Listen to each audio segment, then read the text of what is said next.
Going on, everybody? Chad and Corbett here. We are trimming up some sea ducks and we're gonna make some snack sticks out of.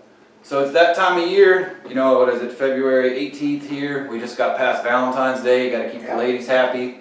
Duck hunting season ended here January 31st. So this is the time of year to take all that stuff that you just threw into big bags and put in your freezer and put grind or whatever on it and didn't have time to mess with during hunting season. So, you know, it's been raining here for like the last week, supposed to rain all week again.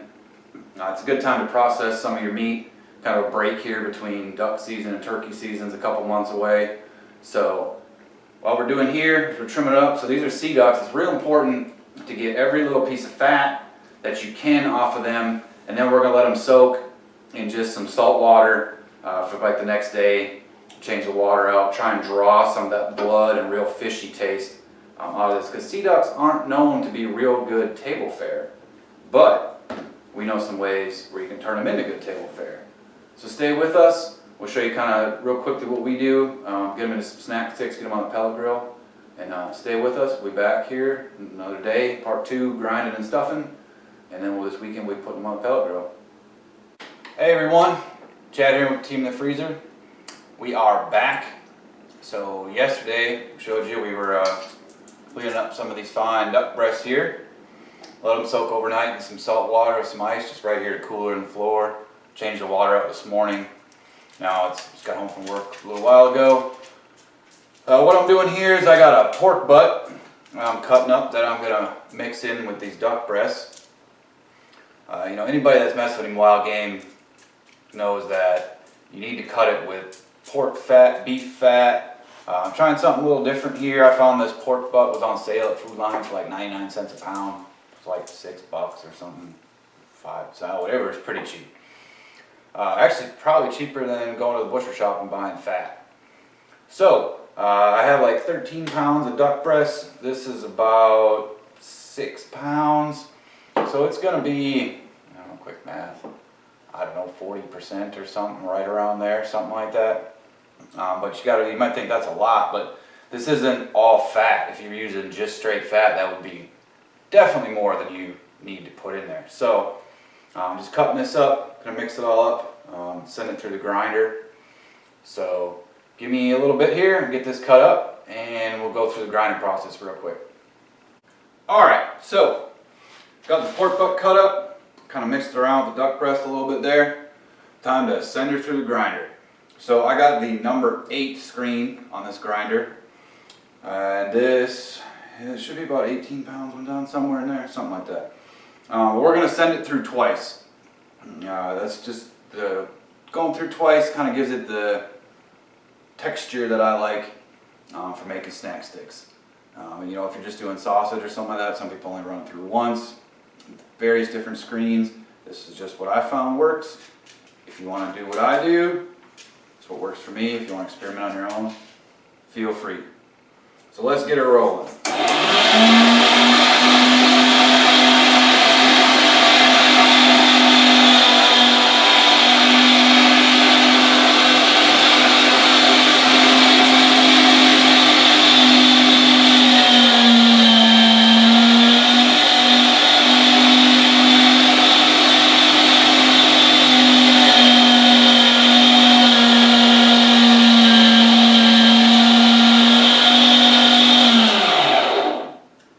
So that's coming out pretty nice. Gonna take me a little bit here to get all this ground up. I don't have a big industrial strength grinder, but this one does the job. So give me a little bit. Corbett's on his way over. He just got off of work. We're gonna double team this. We're gonna dice up some jalapenos, shred some cheese, get the seasonings ready. We'll be back with you. Hey everyone, just a little tip for you. Whenever you do any kind of waterfall or birds or anything that are shot, especially with steel shot, you want to clean your grinder out after the first time you go through things because of these little guys right here. Yeah, looks like some number 2 shot. It will not pass through a number 8 on the grinder, and I've actually found 3 of these. I had 3 of these lodged up in here. So steel inside your blade of your grinder, not going to work out so good. So just a little tip: clean out your grinder before you run everything the second time. in before you stuff, because you have to change the adapter up here anyway. So, little tip, you definitely don't want to bite into these. I actually broke a tooth this year eating on some goose meat I had in the crock pot, so yeah, dentists aren't cheap. Little tip, watch out for BBs. Alright everybody, we got it through the first time. I cut up some jalapenos, put them in here, put it in the freezer for about 30 minutes while I was getting some other stuff ready. It's always a good idea to keep it in the freezer or fridge. I like freezer, it seems to grind better when you have it a little colder. So put the jalapenos in here.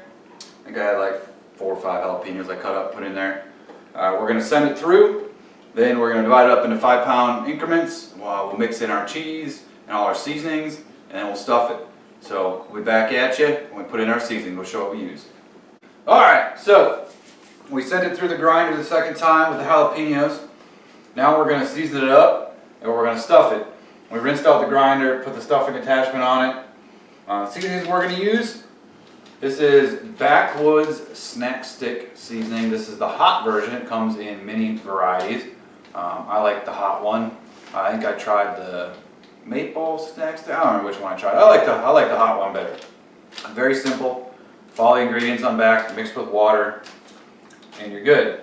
Now along with that, I'm going to use some Slappy Old Mama seasoning, some dry seasoning Texas Pete Dust. I just discovered this year at a local butcher shop. Never seen it before, but it's awesome. I love Texas Pete. And some onion and some garlic powder. And then we shredded up some pepper jack cheese. Don't need to use the high temp cheese for this application for snack sticks. Summer sausage, yes. Snack sticks, no.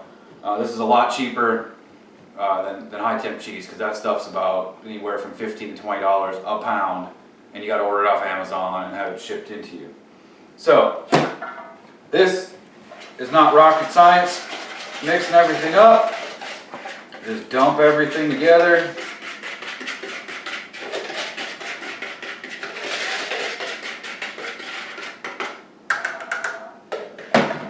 And then as far as this stuff goes, I just give it a dusting of it. Once you play with this stuff, you kind of season to taste. If you like really hot stuff, you can put some cayenne pepper in here. Do whatever you want.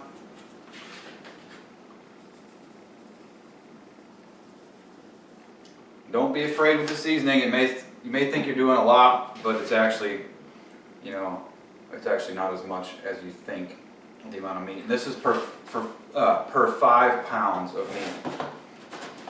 I got about, I think it was 2 pounds, or not quite 2 pounds of cheese. So that, and there you go. It's not rocket science. Mix everything up. Stay tuned with us. We're going to get stuffing, and I'll put on the pellet grill tomorrow. All right, so here we are. We got everything ground up twice. We got all our seasonings in there. We got it all mixed. Now it's time for the tedious part of stuffing these beautiful snack sticks. So we did one. You gotta make sure you get the air out of this before you put the casings on there. We're using pre-smoked collagen casings. You can use the natural ones if you want. They're a little more flimsy and hard to work with. I just like the pre-smoked ones. They're edible. You don't have to do anything with them. Just smoke them and eat them. Right there. Also made by Lem. These are the 19mm ones. They work perfect for snack sticks. So here we go. We'll run through a little bit, get all this meat stuffed, and then tomorrow we'll be back at you and we put it on the pellet grill.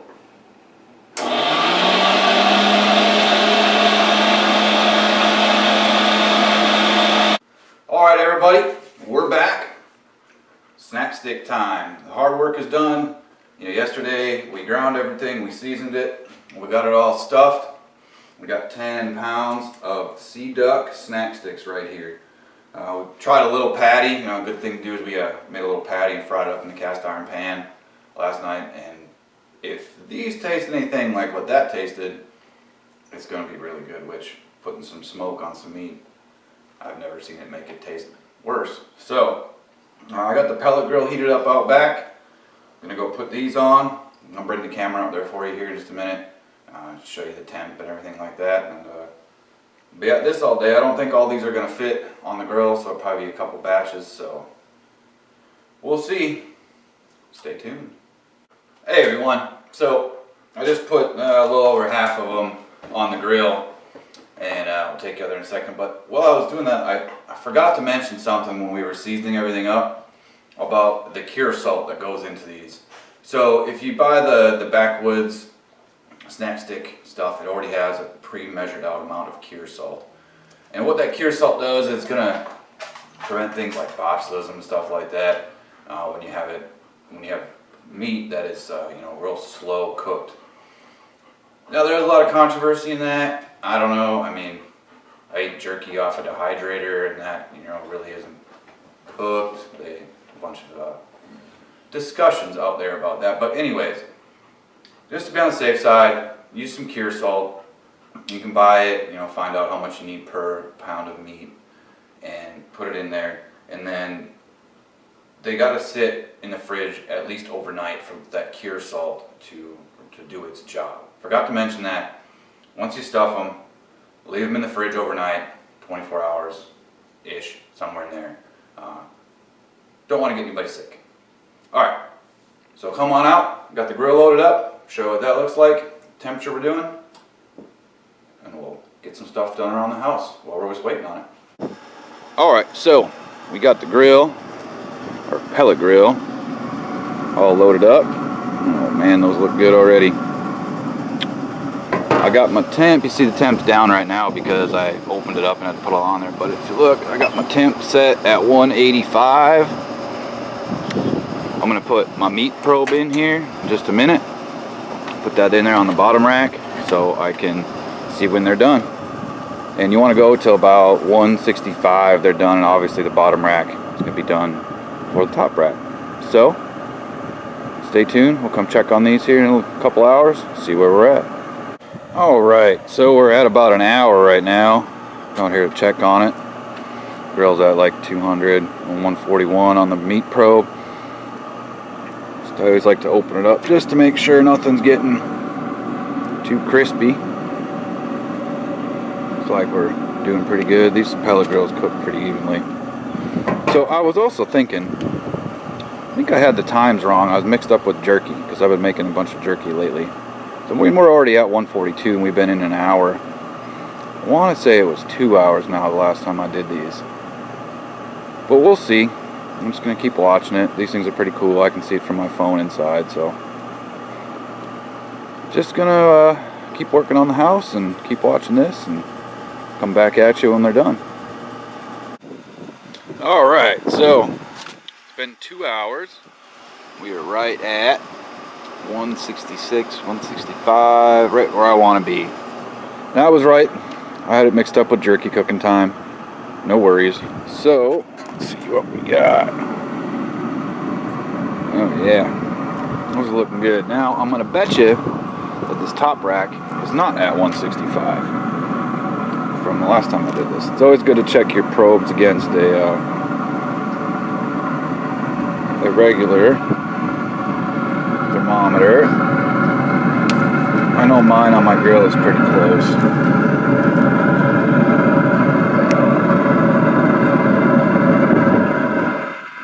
Yeah, only at like 136, 140.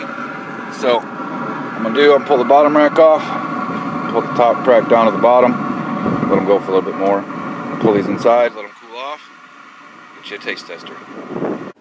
Alright, so we got our Sea Duck snack sticks fresh off the pellet grill. I'll let them cool for like 5 or 10 minutes here. This is the moment of truth.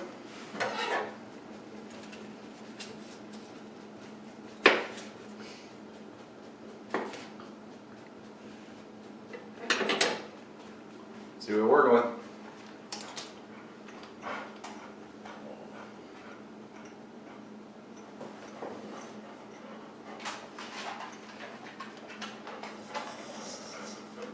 Oh, my dog knows that there's something here. Huh? You want a treat?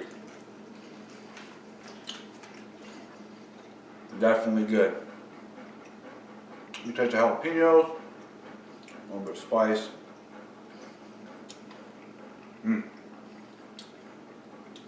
Can't buy that in the store, and you would never ever be able to tell that that's a Sea Duck. You know, This is why we do it, folks. God's grocery store right here. That's where we shop at here at Team Meat in the Freezer. And if you're watching this video, you probably do too. Because you're wondering about making some snack sticks, or what to do with some sea ducks, or some other game that normally isn't considered good table fare, and you can't just put it in a frying pan and eat it. So, I mean, hey, if you got kids or everybody else, I don't care who you are, they're gonna like this.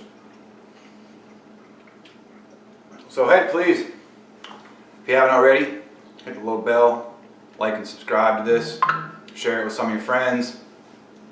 And it's off season right now, but there's still some stuff you can get out in the woods and do. You can always go fishing. You can take a disabled vet, take a kid, just get anybody out there and enjoy God's creation. And get you some snack sticks. There you go, folks. Snack sticks, sea duck time.